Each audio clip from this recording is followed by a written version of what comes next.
The courtroom was silent until the verdict broke it in half. One man walked free, another was taken away in cuffs. The public called it justice turned upside down. It began on a rainy Tuesday night in Colby, Pennsylvania, a town that rarely made the news. At 10:42 p.m., a 911 call came in reporting shots fired behind a small convenience store on Millstone Road. When officers arrived, they found Daniel Reeves, 32, a delivery driver, lying face down beside his truck. 2 gunshots to the chest. His wallet and phone were missing. The investigation started quietly. Detective Laura Michaels, a 14-year veteran, believed it was a robbery gone wrong. Surveillance cameras in the area had been vandalized, and there were no usable fingerprints. Within 48 hours, tips stopped coming in. Then, a week later, a local mechanic named Evan Carter, 28, walked into the police station. Nervous, eyes darting, he said he'd seen something the night of the shooting. "I was closing up the shop across the street. I saw a silver sedan parked with its lights off. A guy got out, tall, hoodie up, and I swear I heard 2 pops. He ran back, drove off. The plate started with FN2. I didn't see the rest." Michaels logged the statement and sent patrol units searching for matching vehicles. Within days, they found one. A silver 2007 Ford Fusion registered to Marcus Dempsey, 30, who had a history of burglary and aggravated assault. When detectives brought Dempsey in, he denied everything, claiming his car had been stolen that week. But inconsistencies stacked up. The car had no forced entry marks. His alibi changed twice, and residue tests on his jacket came back positive for gunshot particles. By the end of the month, the district attorney's office believed they had their man. The evidence wasn't airtight, but it was enough. And Evan Carter, the mechanic, was their key eyewitness. As the pretrial hearings began, local news picked up the story. Mechanic helps catch murder suspect in Millstone shooting. The town hailed Evan as a hero. For the first time in years, he felt proud of something. But pride can turn to fear fast. A week before trial, an unmarked envelope appeared on Evan's doorstep. Inside was a note written in block letters. "You saw nothing. Keep your mouth shut." Evan took it to Detective Michaels. She urged him not to panic and said the police would increase patrols. Still, he began sleeping in the garage at work, too afraid to stay home.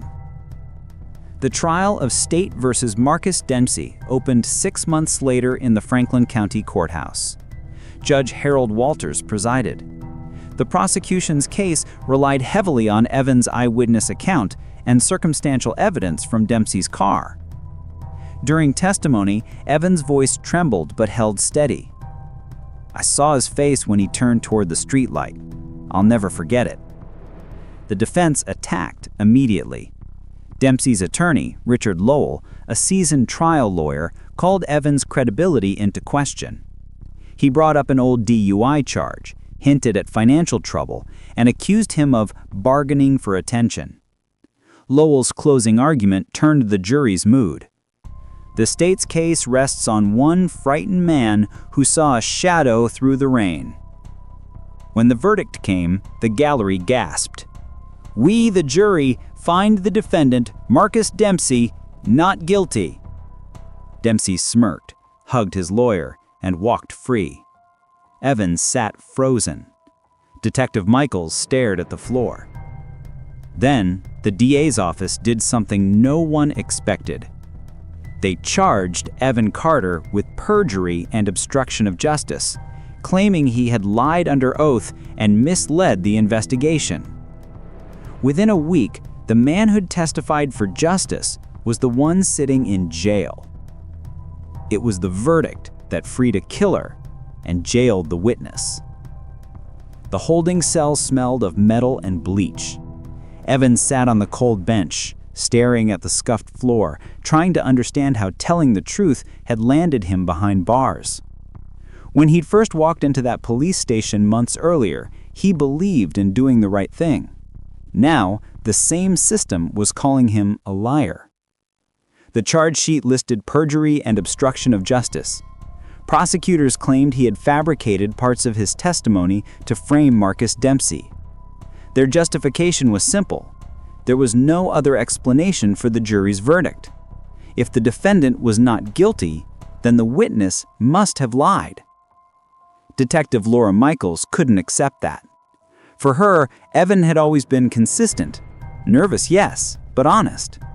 She reviewed the evidence again, this time without the pressure of trial deadlines. Local news outlets now called Evan the false witness. Talk radio hosts dissected every line of his testimony.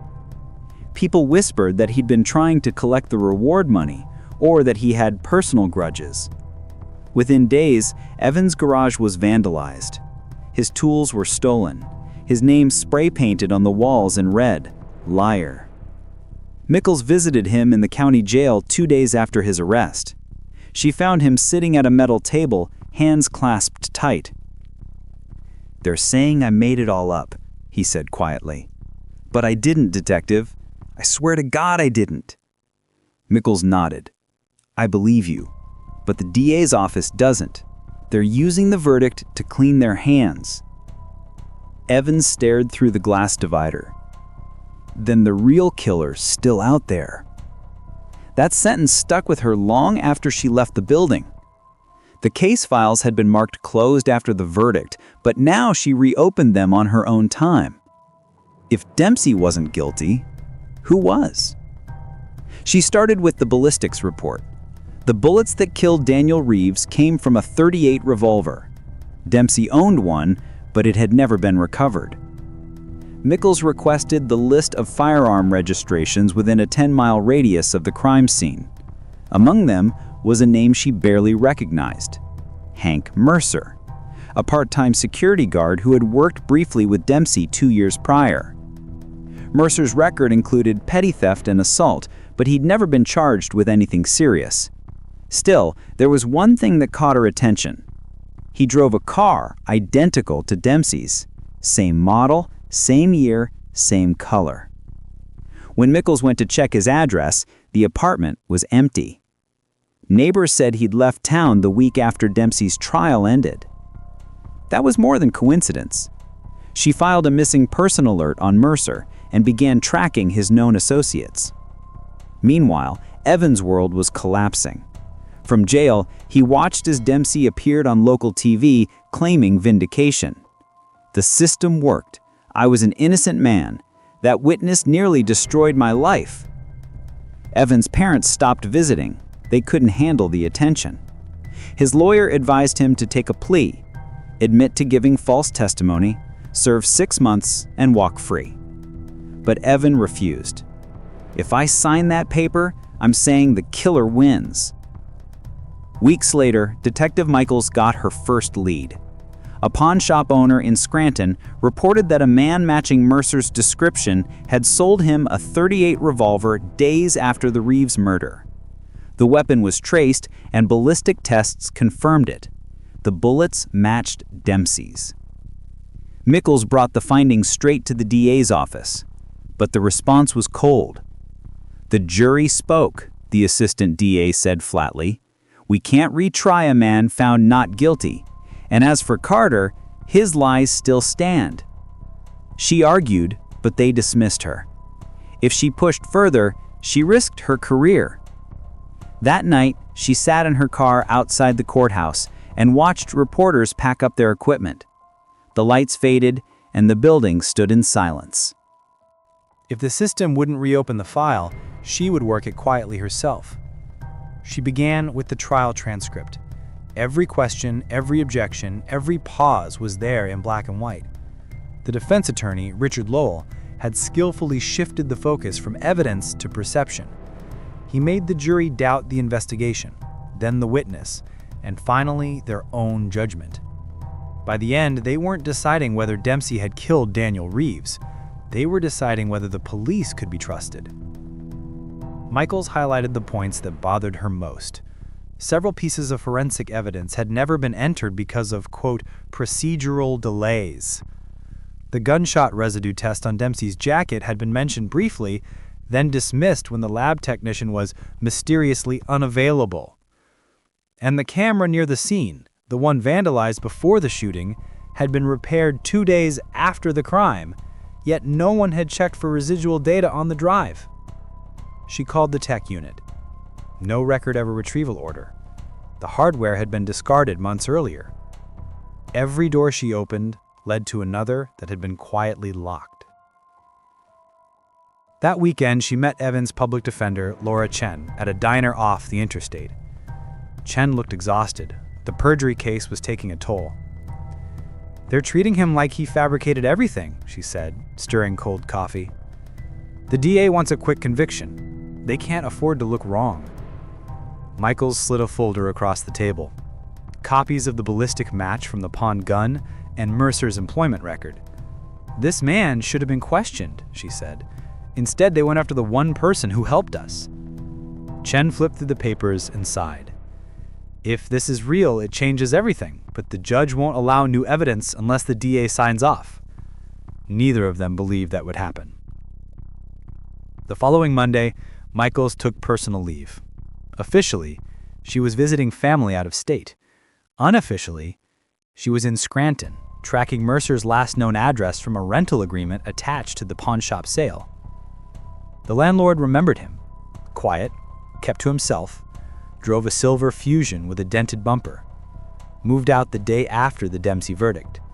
Left behind a storage locker key. Inside the locker was a box of old uniforms, a half-empty bottle of whiskey, and a duffel bag containing ammunition and a blood-stained hoodie. The forensics lab confirmed the blood belonged to Daniel Reeves. Michaels knew what she had to do. She recorded everything: the scene, the evidence, the statements, and sent copies to Chen. That same evening, Evan was brought into court for a status hearing. He stood in shackles while the DA repeated the charge of perjury. When Chen requested a delay to introduce new material, the prosecutors smirked. "Your Honor, the defense is attempting to reopen a closed homicide case. This is a sideshow." The judge agreed to review the submission, but kept Evan in custody. Outside the courthouse, Michaels faced reporters. She didn't answer their questions directly, but she didn't deny the rumors either. "All I want is the truth. That's supposed to be our job." By the next morning, the story had exploded online. Detective claims new evidence in case that freed alleged killer. Public pressure built fast. Under scrutiny, the district attorney announced a limited review of the investigation. Behind the scenes, the mood in the office turned hostile. Colleagues stopped talking to Michaels. Her supervisor warned her to drop it before it ruins your career. She didn't. 2 weeks later, the review panel met.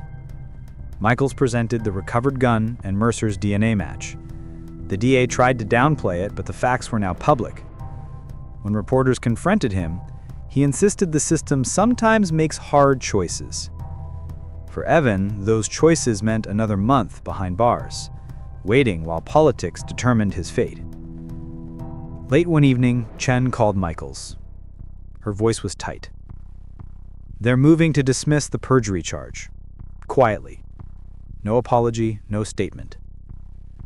It wasn't justice, but it was a start. Evan was released just after midnight, thin and pale from months in custody. He stepped outside the gate, blinking under the streetlights. No reporters waited. Only Detective Michaels, standing by her car. "You were right," she said simply. He nodded. "Doesn't feel like it." "It will, if we can find Mercer." He looked back at the jail. "You really think they'll let you keep digging?" "They can't stop me anymore." As he got into the passenger seat, the camera of a nearby patrol dash flickered, recording the moment quietly, without sound. Meanwhile, Detective Laura Michaels was facing her own cost. Her department had reassigned her to administrative duty. Temporary, they said, but she knew better. She'd embarrassed too many people with power. No one fired her, but her cases disappeared, her phone stopped ringing, and her reports were reviewed for weeks before being signed off. She didn't regret what she'd done, but she couldn't ignore what it had cost her career. Late one night, she met Evan at a small diner off Route 19. The coffee was burnt, and the place was half empty. They talked for nearly 2 hours about the case, the town, and what truth was worth. "If I could go back, I'd still testify, but I'd be lying if I said I'd do it without fear. That's the thing about fear. It's not supposed to go away. You just do the right thing anyway." She slid an envelope across the table. Inside was a copy of the governor's formal acknowledgement of the case's mishandling. Evan's conviction for perjury had been expunged. His record was clean again. They can't erase what happened, but at least they can stop pretending you were the problem. Detective Michaels eventually resigned from the department. She moved to another county and began consulting for defense attorneys and independent investigations. Her reputation had taken hits, but she had something the others didn't: her integrity. People who needed the truth found her. A year later, she received a letter from Evan. He'd moved to another town and opened his own small repair shop. The letter was short, written in neat block letters. "Things are better now. Not perfect, but better. I still believe truth matters, even when it hurts. Thank you for standing by me when no one else did." She kept the letter folded in her wallet. The cost of telling the truth isn't measured in money or time. It's measured in the friends you lose, the faith you break, and the quiet you learn to live with. Change in the justice system rarely happens overnight, but sometimes it starts with a single case that refuses to stay buried. Months after the Reeves investigation was officially closed for the second time, Pennsylvania's Office of Judicial Oversight released a 47-page report.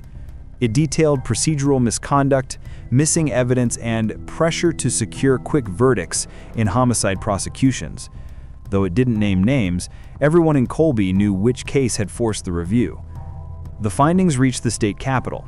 Committees were formed, witness protection protocols were updated, and a new bill, informally called Evans Law, was introduced to strengthen safeguards for civilian witnesses who testified in violent crime cases. It passed quietly, without ceremony, but it marked something rare: accountability. Detective Laura Michaels watched the news coverage from her small apartment in Harrisburg.